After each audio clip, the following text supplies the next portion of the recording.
আপনি কি আধার আপডেট করেননি এখনো? যদি 10 বছরের পুরনো হয়ে যায়, তাহলে অবশ্যই কিন্তু আপনার আধারটিকে আপডেট করতে হবে। নইলে কিন্তু যেকোনো মুহূর্তে আপনার আধারটা বন্ধ হয়ে যেতে পারে। তো এই ভিডিওর মধ্য দিয়ে আমরা পুরোটাই জানবো কিভাবে আমরা আধার আপডেট করবো এবং কত টাকা কি খরচ হচ্ছে।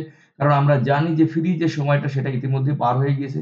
তো সরকার ইতিমধ্যে চার্জ করছে কিনা বা কি দেখি বিস্তারিত কিন্তু আমরা এই ভিডিওর মধ্য দিয়ে জানতে পারবো। তো আসুন আমরা সরাসরি কম্পিউটার স্ক্রিনে চলে যাই এবং আমরা জানি কিভাবে আমরা আমাদের আধারটিকে আমরা আপডেট করতে পারি এবং কি ডকুমেন্টস আমাদের সেখানে দরকার।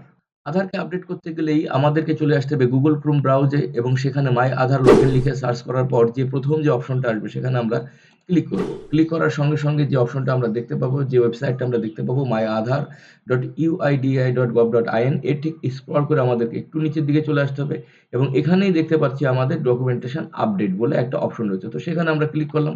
ক্লিক করার সঙ্গে, সঙ্গেই কিন্তু এখানে কি করব, what to submit, how to submit, কিভাবে করব সেটা। তো ক্লিক সাবমিটে আমরা ক্লিক করলাম। তো ক্লিক সাবমিটে ক্লিক করার সঙ্গে সঙ্গেই আমাদের যে পেজটা চলে আসবে সেখানে আমাদের আধার নাম্বার দিতে হবে এবং সঙ্গে দিতে হবে আমাদের ক্যাপচা কোড। আধার নাম্বার মানে যে আধার কার্ডটা আমরা আপডেট করতে চাই। তো আমরা সেই আধার কার্ডটার নাম্বারটা বসিয়ে দিচ্ছি। লগইন করার সঙ্গে সঙ্গে আমরা ক্লিক করলেই কিন্তু আমাদের চলে যাবে আমাদের নির্ধারিত যে ফোন নাম্বারের সঙ্গে লিঙ্ক রয়েছে সেখানে একটা ওটিপি এবং সেই ওটিপিটা দিয়েই কিন্তু আমাদেরকে লগইন করতে হবে।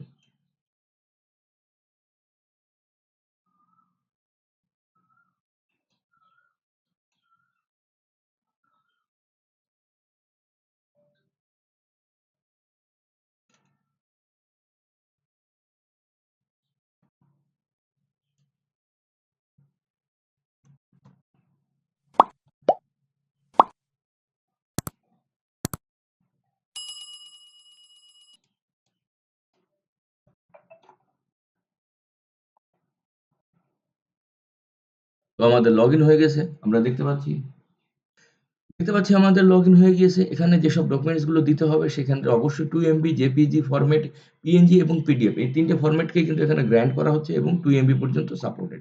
তো আমরা এখানে শুরুতেই যেটা করব সেটা হচ্ছে please upload prove your identity. তো আমরা এখানে ক্লিক করি।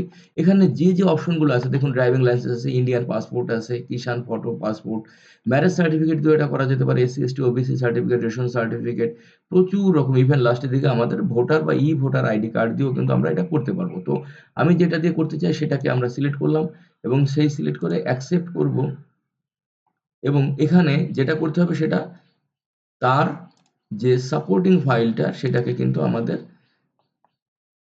যেখানে নির্ধারিত করে রেখে দিয়েছি সেখান থেকে কিন্তু আমাদেরকে এটা চয়েস করে দিয়ে দিতে হবে। তো আমরা আপলোড করে দিচ্ছি আমাদের ড্রাইভিং লাইসেন্সটা যেখানে আমাদের সেভ করা ছিল এবং একটা অ্যাড্রেস প্রুফের জন্য আমাদেরকে দিতে হবে যেকোনো একটা ডকুমেন্ট, যেমন ইলেকট্রিক বিল হতে পারে, গ্যাস কানেকশন হতে পারে, হ্যাঁ, এই এসসি এসটি সার্টিফিকেট এখানেও গ্রান্টেড এবং ভোটার আইডি কার্ড। তো আমি এখান থেকে দিয়ে দিচ্ছি ইলেকট্রিক বিলটা, যেটা একদম কারেন্ট একটা ইলেকট্রিক বিল আমি কিন্তু এখানে আপলোড করে দেবো। আমরা ইলেকট্রিক বিলটাকে আপলোড করে দিলাম। যখনই আমাদের ডকুমেন্টস আপলোড হয়ে গেল তো ফাইনালি আমাকে চেক বাটনে ক্লিক করলাম এবং আমাদেরকে নেক্সটে ক্লিক করতে হবে। আমরা নেক্সটে ক্লিক করলাম এবং ওকেতে চলে আসলাম। যখন আমরা ওকে হয়ে গেল, ওখানে অলরেডি আমাদের আপলোডেড দেখাচ্ছে, ডকুমেন্টসগুলো আপলোড হবে, এখানে একটুখানি সময় নেবে। সাবমিট বাটনে আমরা ক্লিক করলাম। আমরা দেখতে পাচ্ছি this service is free of cost till 14/6/2027। তো আমরা এখানে ক্লিক করে দিই।